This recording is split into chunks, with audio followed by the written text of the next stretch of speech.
हम कलीसिया नूह के दिनों में जो हम जी रहे वैसे जिएंगे क्या? वैसे जिएंगे हम अपने जीवन को? उसने कीमत को चुकाया है, छोटा मोटा कीमत नहीं चुकाया। आज जो हम प्रार्थना कर रहे चंगे हो जा रहे हैं, उसके मार पहला पत्रस 2:24 में लिखा, उसके मार खाने से तुम चंगे होते हो। मतलब जो जो बीमारी आपके ऊपर आता है और जब आप चंगे होते हैं, उसका मतलब है 2000 साल पहले यीशु ने आपके बीमारियों के लिए मार खाया है। तब जाकर आप प्रभु में आने के बाद चंगे हो रहे। आपका जीवन का जो श्राप है, जो कभी ना बढ़ने देता है अपने जीवन में, प्रभु के लोगों, वो श्राप एक झटके में, एक सेकंड में टूटने का कारण है उसने अपने लहू को बहाया है। हेलो, प्रभु में आने के बाद कितना जन बैप्टिज्म नहीं लिए? कई जन नहीं लिए। हेलो, मैं एक बात बताऊं, बिना बैप्टिज्म आप जा सकते हैं, जा सकते हैं। जिस तरह चोर क्रूस पर मरा था ना, वैसे मरना पड़ेगा।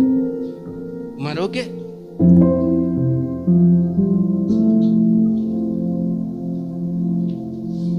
मरोगे? नहीं मर पाओगे। मुझसे नहीं होगा। भले ना बोलोगे मुझे मरने के बाद और कहीं मैं चल जाऊंगा, लेकिन क्रूस पर नहीं मर पाऊंगा। कलीसिया वो पाप का भागी वो खुद भोगा था, लेकिन हमारा पाप का भागी यीशु ने भोग लिया है। आप समझ रहे हैं? तो उन नूह के दिनों के जैसे हम क्यों जी रहे हैं? लोगों के बातों के ऊपर हम क्यों चल रहे हैं? कलीसिया, लोग आपको उद्धार नहीं देंगे। यीशु ने आपके लिए मरा कि आपको और आपके परिवार को उद्धार देगा। आपको मालूम है नूह के परिवार 9 था बोलकर बच पाया। हमारा नाम यीशु मसीह है। यीशु के छोड़कर अगर हम रहेंगे, हम उस समय नूह के समय में लोग जैसे मर गए डूबकर, वैसे डूबकर हम मर जाएंगे। डूबकर मर जाएंगे मतलब हमारा उद्धार नहीं हो पाएगा। यीशु एकमात्र उद्धार करता। वैसे नूह के समय में कलीसिया एक नाव ही था उनका जीवन को बचाने के लिए। आपको क्या लगता? रहस्य बातें हैं। नूह जो जहाज बनाया था कितने सालों में बनाया था? कुछ स्कॉलर कहते हैं कि कुछ साल लगा, लेकिन कुछ लोग कहते हैं 120 साल। हम 120 साल पकड़ते हैं। और 120 साल में क्या नूह जब जहाज बना रहा था, लोग आकर उन्हें नहीं चिढ़ा रहे थे क्या? पागल है, पहाड़ पर चढ़ाएगा, पागल व्यक्ति है, पहाड़ चारों तरफ और इसको यहाँ पर जहाज बना रहा है। वो प्रभु के लोगों, लोग आपको कहेंगे जब चर्च आ पाओगे, कई सारे ताना मारेंगे। नूह परमेश्वर के बातों को, जो नूह को परमेश्वर ने कहा था जहाज बनाना, उसने जहाज बनाना बंद नहीं किया। और उस जहाज में परमेश्वर ने बोला एक ही द्वार रखना, एक ही खिड़की रखना। यीशु मसीह द्वार है, समझ रहे हैं? उस द्वार के द्वारा ही हमारा उद्धार हो पाएगा। जिस तरह नूह के समय में जहाज में सिर्फ एक ही द्वार था और एक ही खिड़की था, और वो खिड़की यीशु है। वो उद्धारकर्ता को दर्शाता है कलीसिया। तो आज हम नूह के समय में जो हम जी रहे हैं, नूह के दिनों के समय के समान आ गया है। आज देखिए, आप स्किप करो तो एक पार्टी, अगर आपको मन में लग रहा है मुझे इस पार्टी में अगुवाई कभी कभी परमेश्वर देता है ना, इस पार्टी में मत जाना, आप उस अगुवाई को तोड़ कर जाओगे। ठीक है, तोड़ कर जाओगे। कई बार मेरे पास आता है, कई बार ऐसे, लेकिन कई बार मुझे मन नहीं लगता। अच्छा से अच्छा पार्टी आता, ऑफर आता, लेकिन कई बार हम उसको रिजेक्ट करते हैं। कई लोग बोलते हैं अरे एक घमंड नहीं। कलीसिया, हो सकता है वहां आप जाने के द्वारा आपका आत्मिकता गिरे। खास करके भैया पास्टर लोग को तो सोच समझ कर पैर रखना पड़ता, सोच समझ कर खाना पड़ता। क्यों मालूम है? वो घमंडी नहीं होते हैं, वो परमेश्वर के अगुवाई में चलने वाले व्यक्ति होते हैं। और परमेश्वर सिर्फ पास्टरों को नहीं रखा, परमेश्वर रखा आपको भी कि वो अपने आत्मा के अगुवाही में लेकर चले बोलकर। हम घमंडी नहीं है, हम नूह के दिनों के समान वो जैसे जीते थे वैसे हमको जीना नहीं है, हम प्रभु यीशु मसीह में जीना है। लोग कई बार कहते ना, नूह जब जहाज बना रहे तो कह रहे थे पागल व्यक्ति है, यहाँ पर कितना बार उनको मजाक उड़ाए होंगे, यहाँ पानी नहीं है, पूरा पागल खानदान है ये लोग। उनको समझ में नहीं आ रहा था दुनिया में होने वाला क्या था, लेकिन नूह को पता था क्या होने वाला है। नूह को पता था क्या होने वाला, हमें पता है यीशु का आगमन होने से पहले क्या होने वाला है बोलकर। जब हम देखते हैं प्रभु के लोगों, यीशु का जन्मने के बाद आज तक इजराइल में इतना बड़ा कुछ नहीं हुआ जो आज हम अंत के दिनों में देख रहे हैं। इजराइल के ऊपर कई सारे विपत्तियां, कई सारा प्रॉब्लम हो रहा है। इसका यह मतलब होता है कलीसिया कि हम अंत के दिनों में अंतिम क्षण में खड़े हैं, अंतिम समय में। तो हमें कितना प्रिपरेशन और कितना तैयारी रहना चाहिए। आज भी हम अपने धन के लिए, अपने प्रॉपर्टी के लिए, अपने लोगों के लिए, अपने आज तक लड़ रहे हैं। यीशु के आगमन के बाद क्या लड़ोगे? तुम्हारा प्रॉपर्टी ही बचेगा नहीं तो, तुम्हारा प्रॉपर्टी नहीं बचेगा, तुम लड़ोगे क्या? जो यीशु के साथ रहेगा, यीशु का जो धर्मी व्यक्ति है वो तो लेकर चला जाएगा यीशु, लेकिन जो बच जाएगा उनका क्या होगा? उनका क्या होगा? आज हम उन दिनों में क्या होता था, उन दिनों में नूह के दिनों में क्या होता था? खाते थे, पीते थे, ऐश मौज जो जैसे करना है करते थे। मतलब क्या बोलेंगे, गर्लफ्रेंड, अलगफ्रेंड सब कुछ बनाकर रखते थे। उनको परमेश्वर से कोई मतलब नहीं। आज भी संसार में वैसा है, लेकिन कलीसिया में ऐसा नहीं होना चाहिए, ऐसे नहीं होना चाहिए, ऐसे नहीं हो। हम कलीसिया संसार जैसे करता वैसे हम नहीं कर सकते, संसार जैसे पहनता हम नहीं पहन सकते। समझ रहे हैं? दुष्ट आत्मा आपके अंदर घुस जाएगा और वो आपको पता नहीं चलेगा, और घुसेगा आपके जीवन में, आपको और आपके परिवार को तबाह कर देगा। अब मैं आपको बताऊं, बाजार से आप ऐसा वैसे खरीद के भी आप नहीं टांग सकते। प्रार्थना कीजिए, प्रभु ये योग्यता में है कि मैं अपने घर में रख सकूं बोलकर। इस संसार में कलीसिया जीना प्रभु में आसान नहीं है। जो संसार जो कुछ लाकर घर का शोपीस है हम रख देंगे, बढ़िया दिख रहा है, वो बढ़िया चीज आपका जिंदगी को पूरा बढ़िया कर देगा। संसार के उस नूह के दिनों में जैसे लोग जीते थे, उनको तो भय नहीं था, लेकिन नूह को भय था, नूह को डर था। आज कलीसिया परमेश्वर का भय मानते हैं क्या? आप भय मानते हैं? अगर आप भजन संहिता कहता है अगर परमेश्वर का भय अगर आप मानते हैं तो आपका कमाई को आप निश्चय खा पाओगे। अगर आप निश्चय नहीं खा पा रहे अपने कमाइयों को, तो याद रखना परमेश्वर का भय आपके अंदर नहीं है। और जो परमेश्वर के भय को रखता है वो अपने कमाई से वो निश्चय सब कुछ वो कर सकता, वो खा सकता है। भजन संहिता में लिखा, अगर आप कमा तो रहे लेकिन आपके कमाई को आप पूरी तरीके से नहीं खा पा रहे, तो याद रखिएगा आपके अंदर परमेश्वर का भय नहीं पाया जाता है। और कहिए, प्रार्थना कीजिए, खुदा मेरे को भय दे तेरा, कि मैं आपके भय के कारण मैं बाइबल के जो लिखा हुआ आशीष है मेरे जीवन में पूरा हो जाए बोलकर। हालेलुया। वो नूह के दिनों में हम हैं कलीसिया, उन अंत के दिनों में नूह के समान हो जाएगा। और नूह के समय में लोग जैसे चलते थे कलीसिया वैसे नहीं चल सकता है। अन्यथा जो नाव यीशु है उस नाव में आप नहीं हैं। आज भी आप चर्च आ रहे हैं लेकिन आपका सोच विचार संसार के समान है। आप चर्च आ रहे हैं लेकिन आपका रवैया संसार के जैसे है। आपको बाइबल पढ़ने नहीं आता तो कम से कम संडे और शुक्रवार आकर सुनो तो सही, सुनकर समझो तो सही प्रभु का दास परमेश्वर आपसे क्या बातें करना चाहता है। कलीसिया आज अंत के दिनों में लोग क्या कहते हैं मालूम? परमेश्वर मुझसे भी बातें करता है। मैं नहीं कहता हूं आपसे परमेश्वर बातें नहीं करता होगा, लेकिन आप कर रहे तो आपका दिशाहीन आप क्यों हो जा रहे हो? आपका लक्ष्य से आप क्यों भटक जा रहे हो?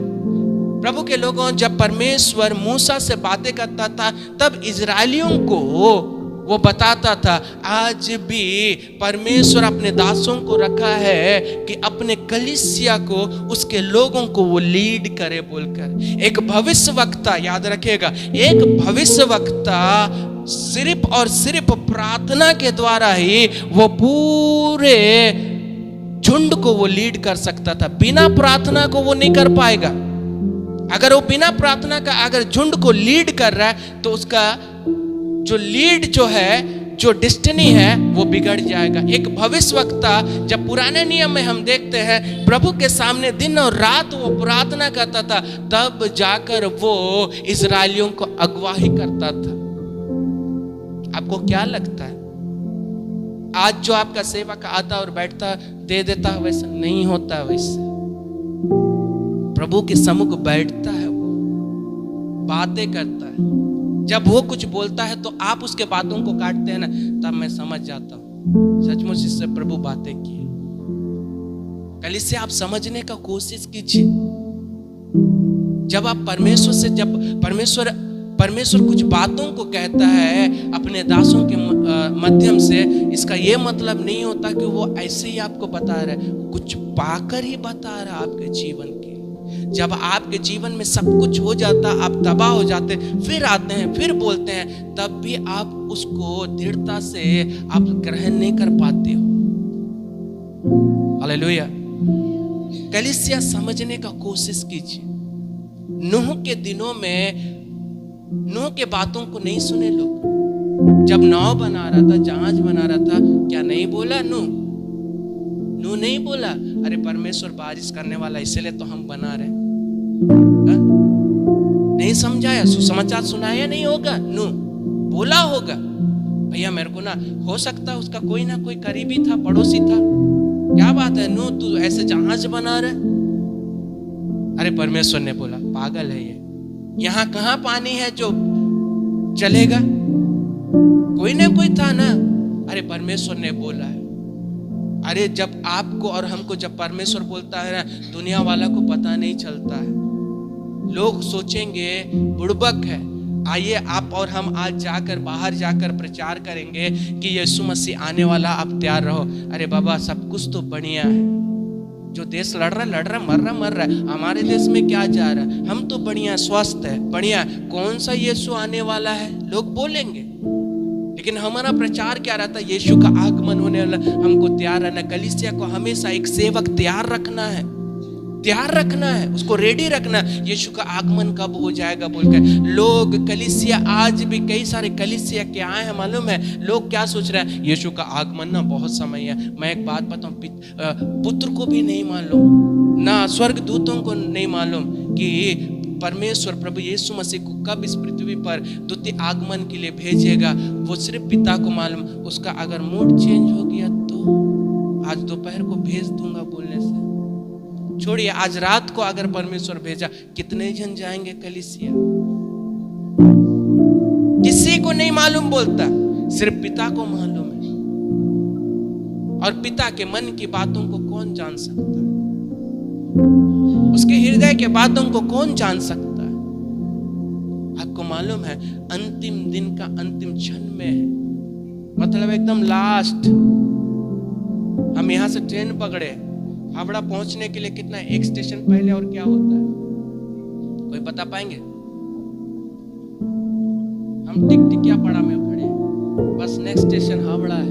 हम और छोड़िए, हम आउटर में खड़ा है, टिकियापाड़ा भी पार हो गया है, आउटर में हम खड़े हैं। ट्रेन आउटर में जब खड़ा रहते ना, हमें नहीं मालूम रहता कितना देरी खड़ा रहना है, लेकिन ये हमको मालूम है बहुत जल्दी छोड़ेगा क्योंकि हम आउटर में है बोलकर।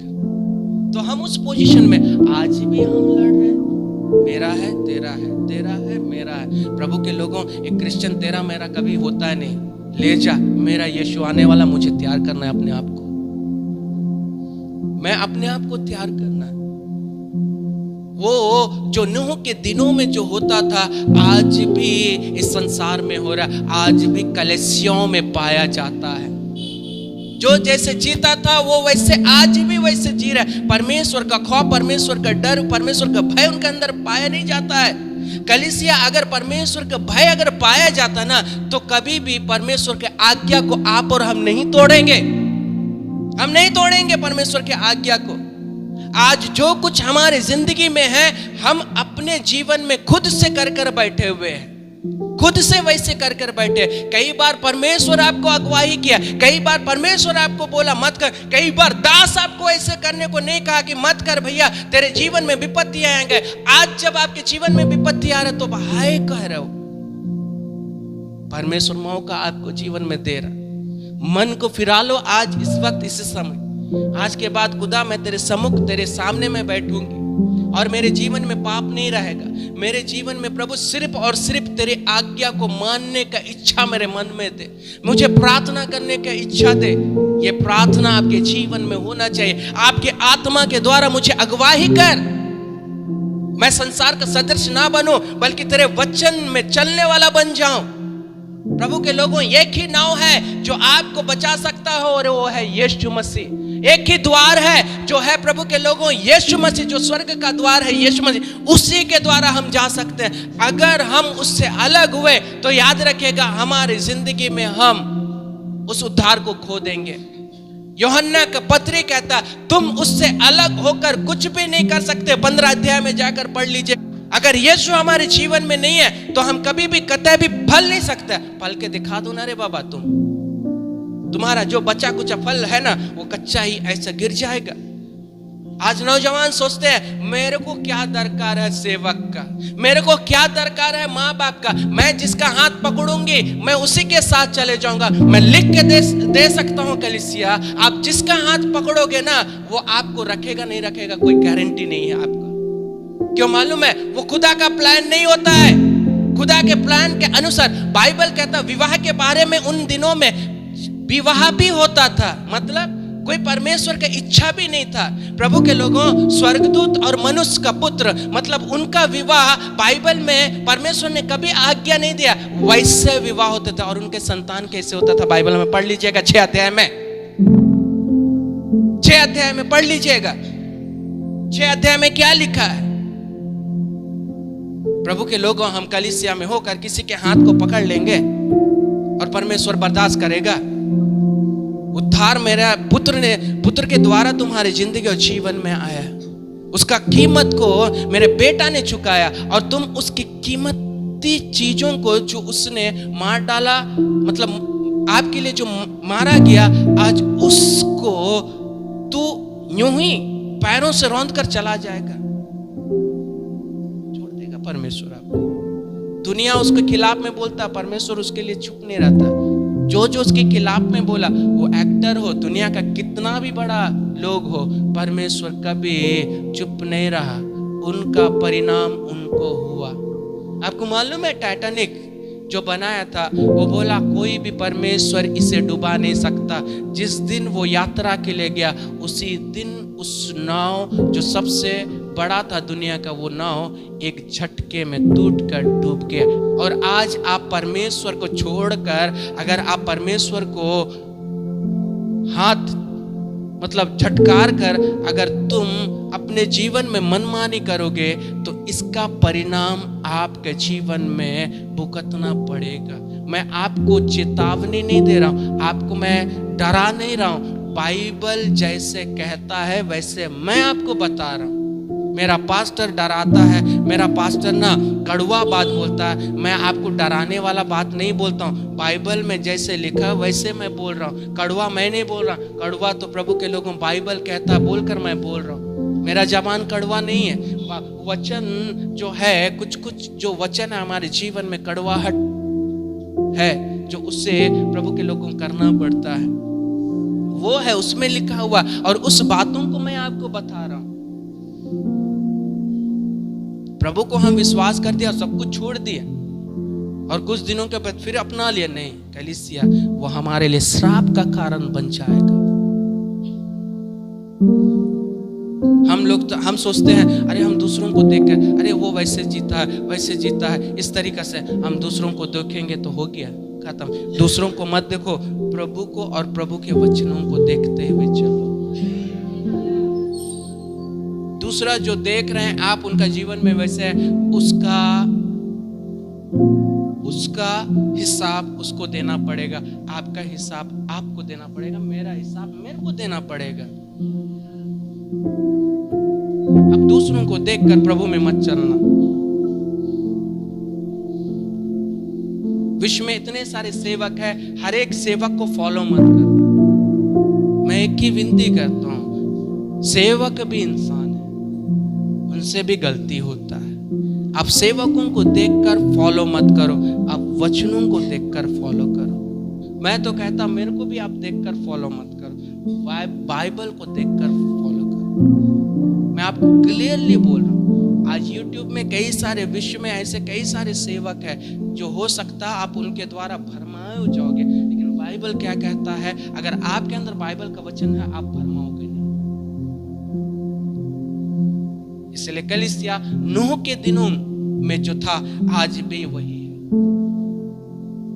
आप प्रभु में आकर आप संसार के सदृश नहीं बन सकते। आपको यहां रहना पड़ेगा या वहां रहना पड़ेगा। जब आप प्रभु में आए तो प्रभु के अनुसार चलना पड़ेगा।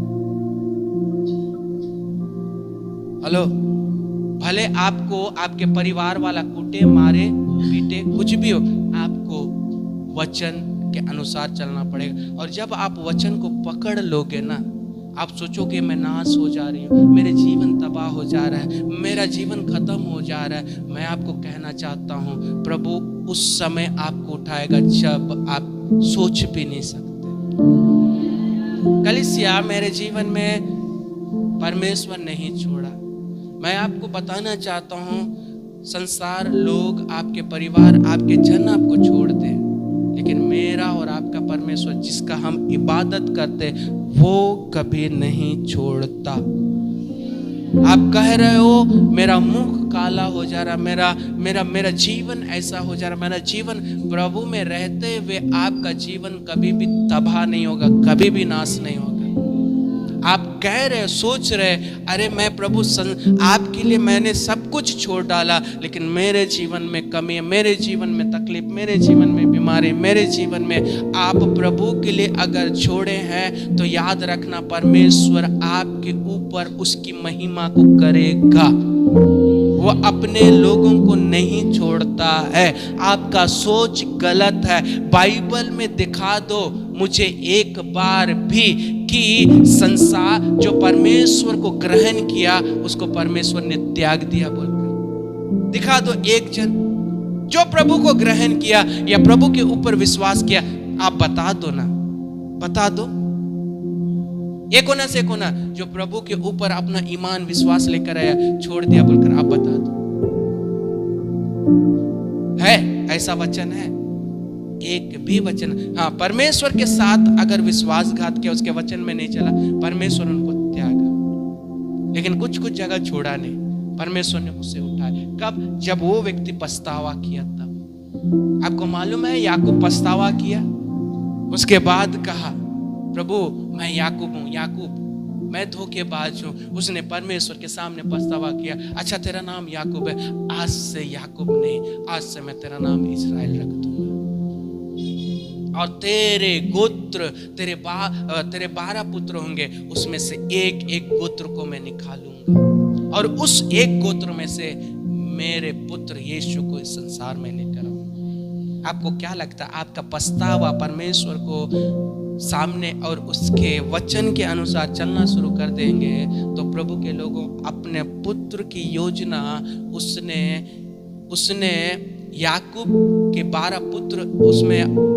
12 पुत्र के द्वारा जो 12 गोत्र थे उसमें से एक गोत्र के यीशु मसीह को उनमें भेजा। आप समझ रहे हैं? नूह के दिनों में जैसे जिया करता था वैसे मत जिए। प्रभु ने हमें वचन दिया वैसे जिए। Thank you Lord. आइए हम खड़े हो जाएंगे, हम खड़े हो जाएंगे।